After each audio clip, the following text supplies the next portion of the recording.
پہنچتا ہے۔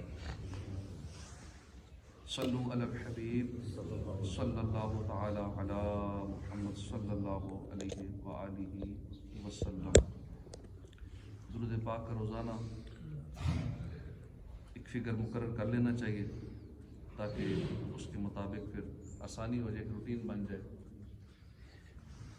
ہر نماز سے پہلے، نماز کے بعد کوئی ایک فگر مقرر کر لیں کہ 100 بار 200 مرتبہ ہر نماز کے ساتھ پڑھنا ہے۔ 5 نمازوں کے ساتھ ایک روٹین بن جائے گی، اسکیجول بن جائے گا۔ پھر جب ایک عادت بن جائے گی درود پاک پڑھنے کی تو پھر انشاءاللہ آسان ہو جائے گا، ہر زبان پہ درود پاک جاری رہے گا۔ اس کے بغیر نیند نہیں آئے گی، روٹین جو ہے نا وہ اگر چینج کریں گے تو مزہ نہیں آئے گا، دن گزرے گا نہیں کہ آج درود پاک اتنا نہیں پڑھا۔ جب تک پڑھ نہیں لیں گے سکون نیند نہیں آئے گی۔ تو درود پاک کی کثرت، اسی طرح ذکر اللہ اپنے لیے کچھ مقرر کر لیں، استغفار اتنی بار پڑھنا ہے، فلاں وظیفہ اتنا پڑھنا ہے، دل روشن کرنے کا، باطن کو شادہ کرنے کا جو وظیفہ سنا تھا، یا اللہ 100 مرتبہ، یہ اتنی بار روز میں نے پڑھنا ہے۔ اسی طرح کے وظائف پڑھنے کا معمول بنا لیں گے نا تو یہ ذکر اللہ ہی ہے، اور ساتھ اس کے جو فوائد ہیں کہ یہ پڑھیں گے تو یہ فائدہ ہوگا، یہ پڑھیں گے تو یہ فائدہ ہو جائے گا، رزق میں برکت ہوگی، فلاں وظیفہ پڑھیں گے تو نیت اللہ کے ذکر کی ہو تو ضمناً جو فوائد ہیں وہ حاصل ہو جائیں گے۔ صلو علی الحبیب صلی اللہ تعالی علی محمد صلی اللہ علیہ وآلہ وسلم۔ اعوذ باللہ من الشیطان الرجیم، بسم اللہ الرحمن الرحیم۔ یوم ندعو کل اناس بإمامهم فمن أوتي كتابه بيمينه فأولئك يقرؤون كتابهم ولا يظلمون فتيلا ومن كان في هذه أعمى فهو في الآخرة أعمى وأضل سبيلا۔ اللہ کے نام سے شروع جو نہایت مہربان رحمت والا۔ ترجمہ کنز العرفان۔ یاد کرو جس دن ہم ہر جماعت کو اس کے امام کے ساتھ بلائیں گے، تو جسے اس کا نامہ اعمال اس کے دائیں ہاتھ میں دیا جائے گا تو وہ لوگ اپنا نامہ اعمال پڑھیں گے، اور ان پر ایک دھاگے کے برابر بھی ظلم نہیں کیا جائے گا۔ اور جو اس زندگی میں اندھا ہوگا وہ آخرت میں بھی اندھا ہوگا، اور وہ زیادہ گمراہ ہوگا۔ یوم ندعو، جس دن ہم بلائیں گے۔ ارشاد فرمایا کہ یاد کرو جس دن ہم ہر جماعت کو اس کے امام کے ساتھ بلائیں گے جس کی وہ دنیا میں پیروی کرتا تھا۔ حضرت عبداللہ بن عباس رضی اللہ عنہ فرماتے ہیں کہ اس سے مراد وہ پیشوا ہے جس کی دعوت پر دنیا میں لوگ چلے، خواہ اس نے حق کی دعوت دی یا باطل کی دعوت دی، اسی لیڈر کے ساتھ بروز قیامت بلایا جائے گا۔ ہاں جی، فلاں کے جو ماننے والے تھے نا، فلاں کے فالورز تھے، فلاں سے محبت کرنے والے تھے، فلاں پارٹی کے تھے، اب اس کے ساتھ آ جاؤ۔ خود غور کر لیں کہ ہمارا لیڈر کیسا ہو، ہمارا پیشوا کیسا ہو۔ اگر پیشوائی جہنم میں جانے والا تو ٹھیک ہے، سارے جو اس کو ماننے والے، محبت کرنے والے پہ اس کے ساتھ ہی چونکہ سارا معاملہ ہوگا۔ خلاصہ کلام یہ ہے کہ ہر قوم اپنے سردار کے پاس جمع ہوگی جس کے حکم پر دنیا میں چلتی رہی، اور انہیں اسی کے نام سے پکارا جائے گا، اے فلاں کے فالورز، فلاں کے پیروکاروں آ جاؤ۔ اس سے معلوم ہوا کہ دنیا میں کسی نیک ہی کو اپنا پیشوا بناؤ، کسی نیک اور جنتی بندے کو ہی اپنا پیشوا بناؤ، اپنا لیڈر بناؤ، تاکہ قیامت میں حشر انہی کے ساتھ ہو۔ فمن اوتی کتابہ بیمینہ، تو جسے اس کا نام اعمال اس کے دائیں ہاتھ میں دیا جائے گا، یعنی نیک لوگ جو دنیا میں صاحب بصیرت تھے اور راہ راست پر چلتے رہے، ان کو ان کا نامہ اعمال دائیں ہاتھ میں دیا جائے گا، اور وہ اس نامہ اعمال کے اندر اپنی نیکیاں لکھی ہوئی دیکھیں گے باقاعدہ۔ تو اس کو پھر ذوق و شوق سے پڑھیں گے. جب اپنی نیکیاں دیکھیں گے نا تو خوش ہو کے پڑھیں گے کہ میں نے یہ بھی کیا تھا، یہ بھی اب کیا تھا. اور جو بدبخت ہیں، کفار ہیں، ان کے نامہ اعمال بائیں ہاتھ میں دیے جائیں گے. وہ انہیں دیکھ کے شرمندہ ہو، دہشت سے پوری طرح پڑھنے پر قادر نہ ہو. تو نیک لوگوں کے اعمال کے ثواب میں ادنا بھی کمی نہ کی جائے گی، یوں ہی کفار کی سزا میں بھی کمی نہ کی جائے گی. ہاں، گناہ گار مسلمانوں کی سزا میں کمی بھی ہوگی اور بہت بڑی تعداد میں معافی بھی ہوگی. اعما، اندھا. ارشاد فرمایا کہ جو دنیا کی زندگی میں ہدایت کا راستہ دیکھنے سے اندھا ہوگا، وہ آخرت میں نجات کے راستے سے بھی اندھا ہوگا، بلکہ قیامت والے دن وہ اور بھی زیادہ گمراہ ہوگا. جو دنیا میں گمراہ رہا وہ آخرت میں زیادہ گمراہ ہوگا، نجات سے گمراہ ہوگا. وَإِن كَادُوا لَيَفْتِنُونَكَ عَنِ الَّذِي أَوْحَيْنَا إِلَيْكَ لِتَفْتَرِيَ عَلَيْنَا غَيْرَهُ وَإِذًا لَاتَّخَذُوكَ خَلِيلًا. اور کفار تو چاہتے تھے کہ تمہیں اس وحی سے ہٹا دیں جو ہم نے تمہاری طرف بھیجی ہے، کہ تم ہمارے اوپر وحی سے ہٹ کر کوئی بات منسوب کر دو اور اس وقت وہ آپ کو گہرا دوست بنا لیں. لِيَفْتِنُونَكَ، کہ تمہیں ہٹا دیں.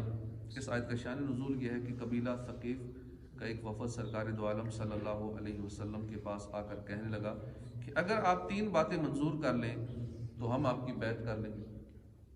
ان میں سے ایک بات یہ تھی کہ انہوں نے کہا، یا رسول اللہ، ہم یہ چاہتے ہیں کہ آپ کی طرف سے ہمیں ایسا اعزاز ملے جو دوسروں کو نہ ملا ہو تاکہ ہم فخر کر سکیں. اور اس میں اگر آپ کو اندیشہ ہو کہ عرب کے دوسرے لوگ شکایت کریں گے تو آپ ان سے کہہ دیجیے گا کہ اللہ کا حکم ہی ایسا تھا. یعنی معاذ اللہ آپ جھوٹ بولیے، اللہ پر جھوٹ باندھ دیجیے. اس پر یہ آیت نازل ہوئی اور بتا دیا گیا کہ حضور صلی اللہ علیہ وسلم کی تربیت اور معاملات کی نگہبانی تو خود اللہ فرماتا ہے. تو کیسے ممکن ہے کہ آپ صلی اللہ علیہ وآلہ وسلم کی طرف کوئی غلط بات منسوب کر سکیں، اللہ کی طرف کوئی غلط بات منسوب کر سکیں؟ کیسے ہو سکتا ہے؟ وَلَوْلَا أَن ثَبَّتْنَاكَ لَقَدْ كِدتَّ تَرْكَنُ إِلَيْهِمْ شَيْئًا قَلِيلًا إِذًا لَأَذَقْنَاكَ ضِعْفَ الْحَيَاةِ وَضِعْفَ الْمَمَاتِ ثُمَّ لَا تَجِدُ لَكَ عَلَيْنَا نَصِيرًا.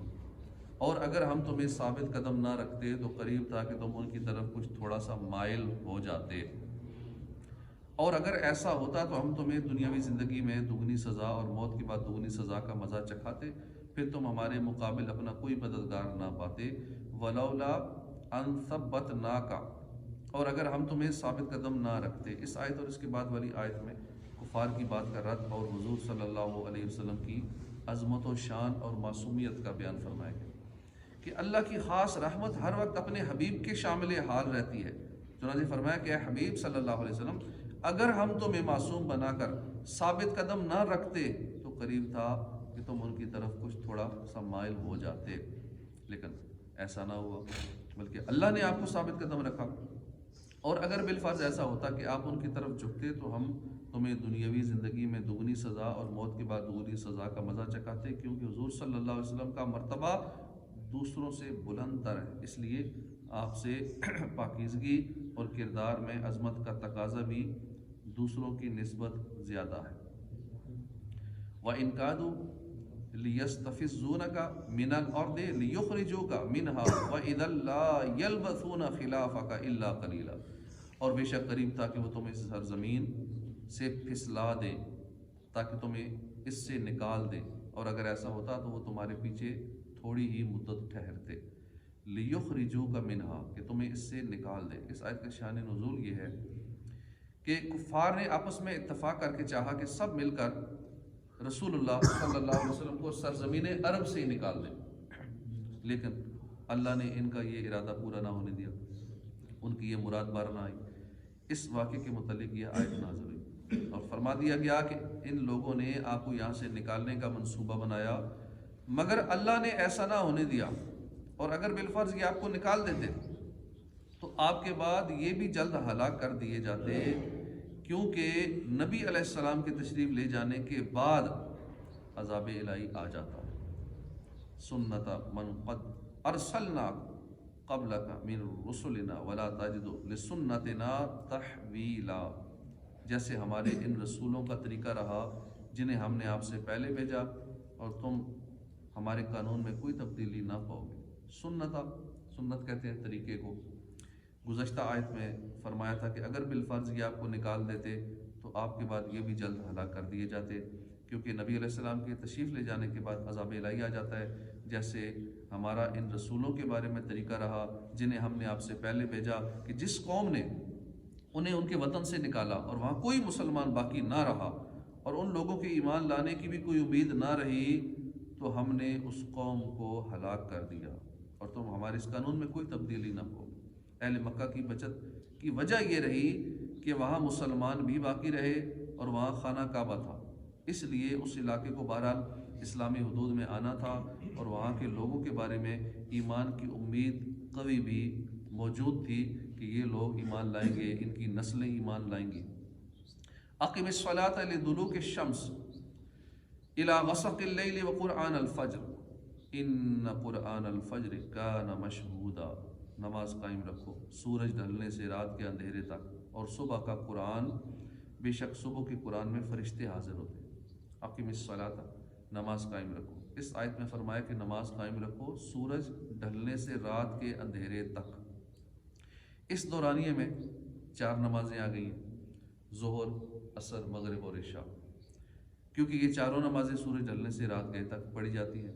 مزید فرمایا کہ صبح کا قرآن قائم رکھو، اس سے نماز فجر مراد ہے، اور اس کو قرآن اس لیے فرمایا گیا کہ قرات ایک رکن ہے، اور عربی کا ایک عام قاعدہ ہے کہ ایک جز بول کر بعض اوقات پورا کل مراد ہوتا ہے، جیسا کہ خود قرآن کریم میں یہ قاعدہ کئی جگہ موجود ہے، جیسے نماز کو رکوع سجود سے بھی تعبیر کیا گیا کہ رکوع سجود کرو، وہاں مطلب یہ ہوتا ہے کہ نماز قائم کرو، ایک جزو کی بات کر کے کل کی بات ہو رہی ہوتی ہے۔ اس آیت سے معلوم ہوا کہ قرات نماز کا رکن ہے۔ فجر کی نماز پڑھنے والے کتنے خوش نصیب ہیں، کتنا مشکل ہوتا ہے فجر کے لیے آنا، اٹھنا، قربانی دینا، نیند کی قربانی، سردی میں تو پھر اور مشکل ہو جاتا ہے اٹھنا۔ فجر کی نماز کی فضیلت میں فرمایا کہ بے شک صبح کے قرآن میں فرشتے حاضر ہوتے ہیں، یعنی نماز فجر میں رات کے فرشتے بھی ہوتے ہیں، دن کے فرشتے بھی ہوتے ہیں، کیونکہ ڈیوٹی چینج ہوتی ہے، رات والوں نے جانا ہوتا ہے اور صبح والوں نے ڈیوٹی شروع کرنی ہوتی ہے، تو دونوں موجود ہوتے ہیں، ایک دوسرے کو چارج دے رہے ہوتے ہیں، تو دونوں فرشتے، رات والے بھی، اگلے بھی، پچھلے بھی، اگلے بھی موجود ہوتے ہیں، دن کے فرشتے بھی آ جاتے ہیں۔ چنانچہ حدیث مبارک میں حضور پر نور صلی اللہ علیہ وسلم نے ارشاد فرمایا، با جماعت نماز کو تمہارے تنہا کی نماز پر 25 درجے فضیلت حاصل ہے، اور فجر کی نماز میں رات اور دن کے فرشتے جمع ہوتے ہیں۔ پھر حضرت ابو ہریرہ رضی اللہ عنہ نے فرمایا، اگر تم چاہو تو یہ پڑھ لو، ان قرآن الفجر کان مشہودا، بے شک صبح کے قرآن میں فرشتے حاضر ہوتے ہیں۔ صبح کی نماز کتنی اہم ہے، اور صبح کی نماز پڑھنے والے کتنے خوش نصیب ہیں، چاہے رات ہم جلدی سوئیں، لیٹ سوئیں، جو بھی کریں، فجر کی نماز نہیں چھوڑنی چاہیے۔ اپنا اٹھنے کی روٹین ایسی سیٹ کر لیں کہ نیند آئے ہی نہ، چاہے رات کو 2 بجے سوئیں، 3 بجے سوئیں، فجر میں آنکھ کھل جائے، نیند سکون کی نہ آئے، ایسا روٹین ہماری بن جائے۔ لیکن تب یہ بنتی ہے جب بندہ 40 دن کوئی عمل ریگولر کرتا ہے نا، شروع میں مشکل ہوتا ہے کوئی بھی عمل، چاہے نماز کا معاملہ ہو، چاہے کوئی اور ذکر و اذکار ہو، یا دیگر اپنی روٹین جو سیٹ کرنی ہے، 40 دن تک ریگولر بندہ وہ عمل کرتا رہے تو وہ اس کی فطرت بن جاتا ہے، وہ اس کی عادت میں شامل ہو جاتا ہے۔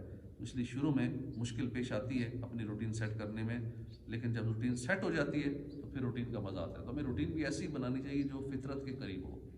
Early to bed early to rise, make healthy wealthy and wise, رات کو جلدی سونے کی عادت، صبح جلدی اٹھنے کی عادت۔ کبھی کبھار کوئی مسئلہ ہو تو ہوتا ہے کہ الگ روٹین ہے، چھٹ کے کچھ ہو جائے تو پریشانی ایمرجنسی بن سکتی ہے، لیکن اس کے علاوہ روٹین یہ بن جائے، جلدی سونا، جلدی اٹھنا۔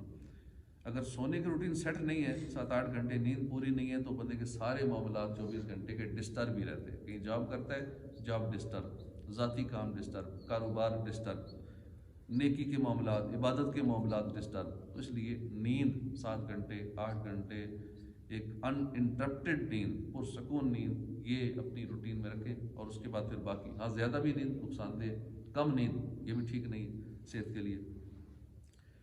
وَمِنَ اللَّيْلِ فَتَهَجَّدْ بِهِ نَافِلَةً لَكَ عَسَىٰ أَن يَبْعَثَكَ رَبُّكَ مَقَامًا مَحْمُودًا، اور رات کے کچھ حصے میں تہجد پڑھو، یہ خاص تمہارے لیے زیادہ ہے، قریب ہے کہ آپ کا رب آپ کو ایسے مقام پر فائز فرمائے گا کہ جہاں سب تمہاری حمد کرے۔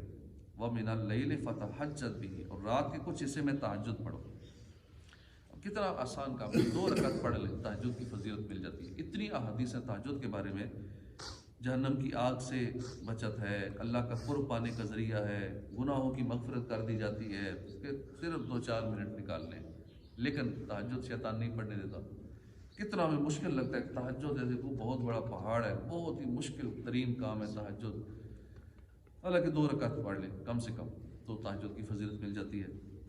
تو یہ مشکل کام شیطان نہیں کرنے دیتا، سلاتا رہتا ہے، سکون کی نیند سویا رہے، بلکہ ناک میں وہ آ کے بسیرا کر لیتا ہے۔ تو صبح کوشش کریں تہجد کو اپنی روٹین میں شامل کر لیں۔ جب تک روٹین نہیں بنتی نا، بے چین رہیں کہ کیوں نہیں تہجد شروع ہو رہی، کیوں نہیں شروع ہو رہی۔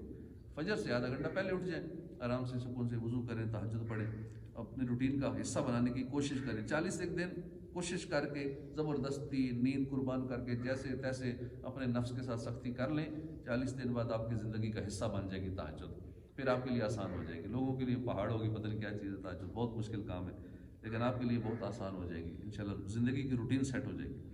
نماز تہجد سرکار دو عالم صلی اللہ علیہ وآلہ وسلم پر فرض تھی، جمہور کا یہی قول ہے، جبکہ حضور اکرم صلی اللہ علیہ وسلم کی امت کے لیے یہ نماز سنت ہے۔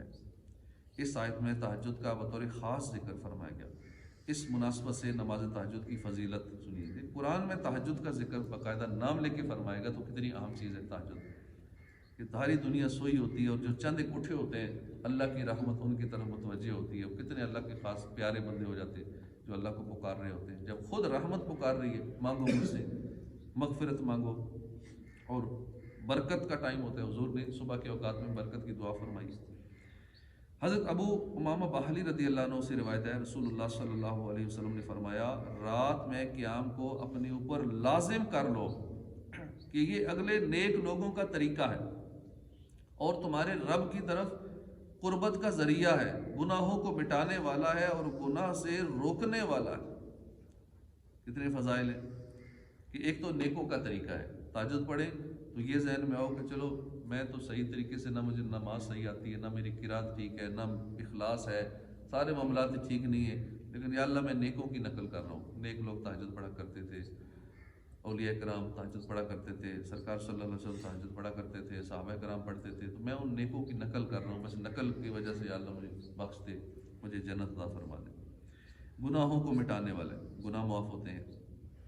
حضرت اسماء بنت یزید رضی اللہ عنہ سے روایت ہے، رضی اللہ عنہا سے روایت ہے، حضور اقدس صلی اللہ علیہ وآلہ وسلم نے فرمایا، قیامت کے دن لوگ ایک میدان میں جمع کیے جائیں گے، اس وقت منادی پکارے گا، کہاں ہے وہ جن کی کروٹیں خوابگاہوں سے جدا ہوتی تھی؟ وہ لوگ کھڑے ہو جائیں گے اور وہ لوگ تھوڑے ہوں گے۔ پتہ چلا تہجد پڑھنے والے تھوڑے ہوں گے۔ اگر یہاں ہزاروں کی آبادی ہے تو شاید تہجد پڑھنے والے وہ 10 20 30 ہی ہوں گے، یہ بھی شاید زیادہ میں گمان کر رہا ہوں، بہت کم ہوں گے۔ تو اس لیے قیامت والے دن بھی کم ہوں گے۔ یہ نہیں کہ ہم بار بار حدیثیں سنائیں گے تو سارے تہجد پڑھنا شروع ہوں گے، ایسا نہیں ہوگا۔ یہ خاص جس پہ اللہ کا کرم ہوگا وہی پڑھے گا، پھر بھی نہیں پڑھ سکیں گے۔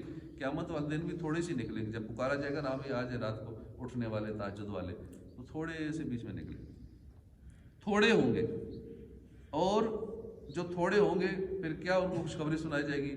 بلا حساب جنت میں چلے جاؤ، اور بلا حساب بخشے جائیں، تو اس سے بڑی چیز ہے ہی کوئی نہیں۔ کیونکہ جس بندے سے حساب لے لیا گیا، ہاں جی تو نے بیٹے کے ساتھ یہ زیادتی کی تھی، تو نے اپنے اولاد کی تربیت صحیح نہیں کی تھی، تو نے یہاں حقوق تلف کیے تھے، تو نے فلاں کو غصے سے دیکھا تھا، اچھا تو نے ادھر کیوں دیکھا تھا، یہ آنکھ اوپر کیوں اٹھائی تھی، کیا مقصد تھا ادھر دیکھنے کا؟ ایک ایک چیز کا جواب دینا پڑے گا۔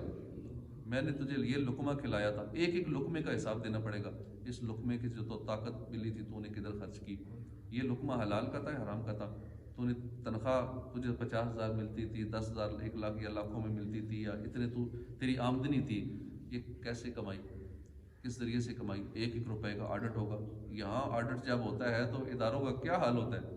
حالانکہ پراپر ریکارڈ مینٹین ہوتا ہے، سارا کچھ پراپر ہوتا ہے، اتنے ملازمین ہوتے ہیں، سارا کچھ کر رہے ہوتے ہیں، لیکن پھر بھی جب آڈٹ والے آتے ہیں تو سب کے حال خراب ہو جاتا ہے۔ کھلاتے پلاتے ہیں کسی طرح ٹال دیں، بغیر حساب کے نظام چل جائے، ان کو رشوتیں دیں گے، مرغے کھلائیں گے، نہ جانے کیا کیا بکرے کھلائیں گے۔ آڈٹ والوں کا اتنا ڈر ہوتا ہے ہر ڈپارٹمنٹ کے اندر، کیوں کہ کوئی غلطی نکل ہی نہ آئے۔ صحیح ریکارڈ مینٹین کرنے والے بھی یہ کہتے ہیں غلطی نکل ہی نہ آئے۔ آدمی کی یونٹوں کا آڈٹ ہوتا ہے تو وہ کرنل تک کمانڈر ہوتا ہے یونٹ کا، لیکن پریشان ہوتا ہے کہ کچھ نکل ہی نہ آئے۔ انٹیلیجنس والوں کو، ایف آئی یو والوں کو کھلا پلا کے بس کس طرح نظام چل جائے۔ اسی طرح چاہے جو بھی محکمہ، سول محکمہ ہو یا جیسا محکمہ ہو، آڈٹ سے لوگ ڈرتے ہیں، حساب سے ڈرتے ہیں۔ قیامت کا حساب وہاں تو پھر ذرے ذرے کا حساب ہوگا، وہاں تو پھر ایک ایک وہ جو ذرے پارٹیکل جو ہوا میں اڑ رہے ہوتے ہیں نا، اس وقت بھی ذرات ہیں، یہ نظر تب آتے ہیں جب سورج کی روشنی پڑتی ہے تو چھوٹے چھوٹے پارٹیکل اڑ رہے ہوتے ہیں۔ اتنا بھی حساب ہوگا، اتنی باریکی سے، اور حساب لینے والا کون ہوگا؟ رب کی ذات ہوگا، جہاں نہ چکمہ دیا جا سکتا ہے، نہ رشوتیں چلتی ہیں، نہ تیزی چلتی ہے۔ تو اس وقت خوش نصیب وہ ہوں گے جو بغیر حساب کے جنت میں داخل ہو جائیں۔ تو اللہ پاک یہ دعا کرنی چاہیے ہمیں بغیر حساب کے بخش دے۔ جس کا حساب ہو گیا وہ پھنس جائے گا۔ اور بغیر حساب کون داخل ہوں گے جنت میں؟ جو تہجد پڑھیں گے۔ 2 رکعت تہجد پڑھ لو، بغیر آڈٹ کے جنت میں داخل ہو جاؤ گے۔ تو کوشش کریں تہجد کی۔ حضرت عبداللہ بن عمر رضی اللہ تعالیٰ عنہ سے روایت ہے، حضور نبی کریم صلی اللہ علیہ وسلم نے ارشاد فرمایا، جنت میں ایک بالا خانہ ہے، اس بالا خانے کا باہر کا اندر سے دکھائی دیتا ہے، اندر کا باہر سے۔ حضرت ابو مالک اشعری رضی اللہ عنہ نے عرض کی، یا رسول اللہ، وہ بالا خانے جو اتنے خوبصورت ہیں کس کے لیے؟ ارشاد فرمایا، اس کے لیے جو اچھی بات کرے، کھانا کھلائے اور رات میں قیام کرے جب لوگ سو رہے ہو۔ وہ جنت کے جو اعلیٰ محل ہیں، بڑی بڑی بلڈنگز ہیں، وہ اس کے لیے اچھی بات کرے، اخلاق سے بات کرے، نیکی کی بات کرے، بری باتیں نہ کرے، لوگوں کو کھانا کھلائے، ہم مہمانوں کو، پڑوسیوں کو، رشتہ داروں کو، کوئی نہیں ملتا تو کسی کو بھی پکڑ کے، ابراہیم علیہ السلام ڈھونڈتے تھے کہ 1 میل تک ڈھونڈتے رہتے تھے، مہمان پکڑ کے لاتے تھے۔ آج کل مہمان آ جائے، چائے کی پیالی دینی پڑے، پریشان ہو جاتے، چائے دودھ مہنگا ہے، چائے کا کپ 50 روپے کا ہے، کھانا بھی کھائے گا تو ایک تعداد اچھی خاصی، بلکہ اکثریت کہہ لو تو یہ بہتر ہوگا کہ مجبوراً کو کھلانا پڑ جائے۔ کیا کریں، اب رشتہ دار ہے یا جاننے والا آ گیا ہے، اب وہ بھی بے دلی سے کھلائیں گے، اب ثواب ہی نہیں ملتا۔ جو اس طرح کھلاتے ہیں بے دلی سے، اب کیا کریں، آ گیا ہے تو اب مجبور ہے، تو اس لیے ثواب نہیں ملے گا، خرچہ بھی ہو جائے گا، ثواب نہیں ملے گا۔ تو پہلے سے ثواب کی نیت کر لیں کہ میں نے مہمانوں کو کھلانا ہے، مہمان آئے یا جاننے والا ہو نہ ہو، میں نے عزت بستی کے لیے نہیں، اللہ کی رضا کے لیے اسے کھانا کھلانا ہے، چائے پلانی ہے، اس لیے کہ تاکہ میں بغیر حساب بخشا جاؤں۔ اس نیت سے اپنے مہمانوں کو کھلائیں، اس لیے دوسرے مسلمانوں کو کھلائیں تاکہ جنت میں بلا حساب داخلہ نصیب ہو جائے، اور وہ جو بالا خانے ہیں جنت کے وہ نصیب ہو جائے۔ تو کھانا کھلانے والے، رات میں قیام کرنے والے، جب دنیا سو رہی ہو اس وقت اللہ کی بارگاہ میں عبادت کرنے والے، یہ ان کے لیے بالا خانے ہیں۔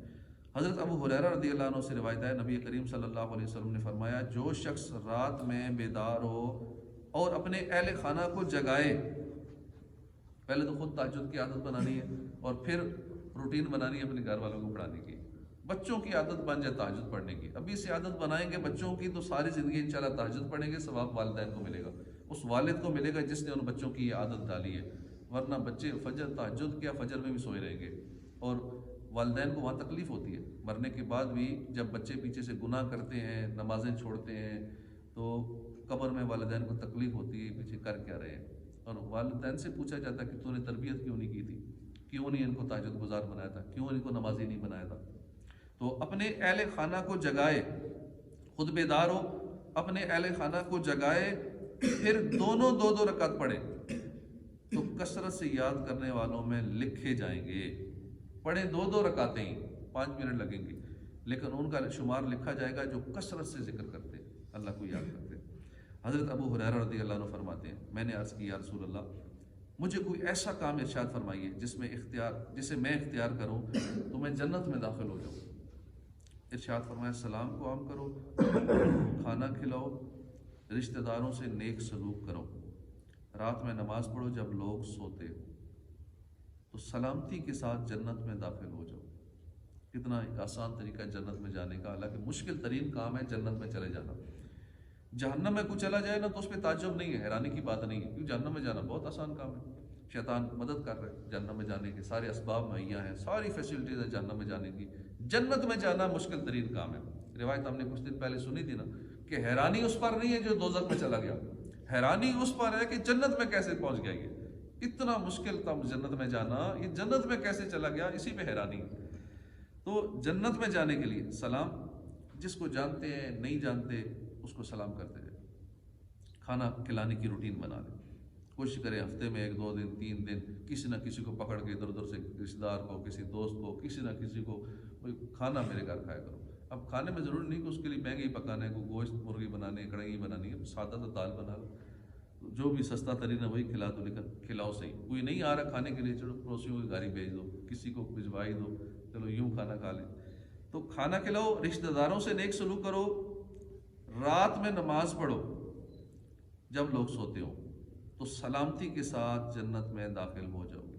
یہاں نماز تہجد کے بارے میں چند شرعی مسائل بھی یاد رکھیں۔ صلاۃ اللیل کی ایک قسم تہجد ہے۔ عشاء کی نماز کے بعد رات میں سو کر اٹھیں اور نوافل پڑھیں۔ سونے سے قبل جو کچھ پڑھیں گے وہ تہجد نہیں ہے، سونے کے بعد جو پڑھیں گے نا وہ تہجد ہے۔ ویسے رات کو پڑھیں گے نوافل تو وہ صلاۃ اللیل کہتے ہیں اس کو۔ تہجد نفل کا نام ہے۔ اگر کوئی عشاء کے بعد سو گیا پھر اٹھ کر قضا نماز پڑھی تو اس کو تہجد نہ کہیں گے۔ عشاء کے بعد کوئی سو گیا، کیونکہ عشاء کی نماز پڑھنے کے بعد سویا نا تو تہجد ہوگی۔ اگر نماز نہیں پڑھی ویسے سو گیا اور وہ اٹھا، بے شک تہجد میں 1 2 بجے اٹھا، جس کو لوگ تہجد کہتے ہیں، حالانکہ تہجد یہ نہیں کہ وہی ٹائم 1 2 بجے کا تہجد ہے۔ عشاء کے بعد آپ 1 منٹ کے لیے عشاء پڑھ کے سو گئے، اس کے بعد تہجد پڑھ لی۔ تو عشاء کے بعد سو گیا اور نماز نہیں پڑھی تو بعد میں اٹھا نماز پڑھی تو اس کی وہ تہجد نہیں ہوگی۔ کم سے کم تہجد کی 2 رکعتیں اور حضور اقدس صلی اللہ علیہ وسلم سے 8 تک ثابت ہیں۔ جو شخص تہجد کا عادی ہو بلا عذر اسے تہجد چھوڑنا مکروہ ہے۔ کہ صحیح بخاری کی حدیث میں حضور پر نور صلی اللہ علیہ وسلم نے فرمایا، حضرت عبداللہ بن عمر رضی اللہ عنہما سے ارشاد فرمایا، اے عبداللہ تو فلاں کی طرح نہ ہونا کہ رات میں اٹھا کرتا تھا پھر چھوڑ دیا۔ عسیٰ ان یبعثک ربک مقاما محمودا، قریب ہے کہ آپ کا رب آپ کو ایسے مقام پر فائز فرمائے گا کہ جہاں سب تمہاری حمد کریں گے۔ اس آیت میں مقام محمود کا ذکر ہے، اور مقام محمود مقام شفاعت ہے کہ اس میں اولین و آخرین حضور کی حمد کریں گے۔ جیسا کہ حضرت ابو ہریرہ رضی اللہ عنہ سے روایت ہے کہ نبی کریم صلی اللہ علیہ وسلم سے عرض کی گئی کہ مقام محمود کیا چیز ہے؟ ارشاد فرمایا وہ شفاعت ہے۔ اعلیٰ حضرت امام احمد رضا خان فتاوی رضویہ میں ایک مقام پر یہ آیت اور مختلف کتب سے اوپر بیان کردہ حدیث پاک ذکر کرنے کے بعد فرماتے ہیں، اور شفاعت کی حدیثیں خود متواتر اور مشہور اور صحاح وغیرہ میں مروی اور مستور ہیں۔ اس دن آدم صفی اللہ سے عیسیٰ کلمت اللہ تک سب انبیاء نفسی نفسی فرمائیں گے، اور حضور انا لہا میں شفاعت کے لیے ہوں، میں شفاعت کے لیے ہوں فرمائیں گے۔ انبیاء و مرسلین اور ملائکہ مقربین سب ساکت ہو جائیں گے، اور وہ متکلم سب سربگریباں، وہ ساجد و قائم، سب سب محل خوف میں، اور وہ امن و ناہم یعنی خود امن میں اور امت کے امن کی خواہش مند ہوں گے۔ سب اپنی فکر میں ہوں گے اور انہیں فکر عوالم ہوگی۔ سب زیر حکومت ہوں گے، وہ مالک اور حاکم ہوں گے۔ بارگاہ الہی میں سجدہ کریں گے، ان کا رب انہیں فرمائے گا، یا محمد ارفع راسک وقل تسمع وسل تعطى واشفع تشفع، اے محمد اپنا سر اٹھاؤ، عرض کرو تمہاری عرض سنی جائے گی، مانگو کہ تمہیں عطا ہوگا، شفاعت کرو تمہاری شفاعت قبول ہے۔ اس وقت اولین و آخرین میں حضور کی حمد و ثنا کا غلغلہ پڑ جائے گا، شور مچ جائے گا، اور دوست، دشمن، موافق، مخالف، ہر شخص حضور کی افضلیت کبریٰ اور سیادت عظمیٰ پر ایمان لائے گا۔ حضور کے لیے وسیلہ اور مقام محمود کی دعا مانگنے کی فضیلت حضرت جابر بن عبداللہ سے روایت ہے سید المرسلین صلی اللہ علیہ وسلم نے فرمایا جو اذان سن کر یہ دعا کرے اللہم رب هذه الدعوة التامة والصلاة القائمة آت محمدا الوسیلۃ والفضیلہ وابعثه مقاما محمودا الذی وعدت، یعنی اے اللہ اس کامل دعوت اور قائم ہونے والی نماز کے رب محمد مصطفیٰ صلی اللہ علیہ وسلم کو وسیلہ اور فضیلت عطا فرما اور انہیں مقام محمود پر کھڑے کرنا جس کا تو نے ان سے وعدہ فرمایا۔ تو جو یہ دعا مانگے اس کے لیے قیامت کے دن میری شفاعت حلال ہوگی۔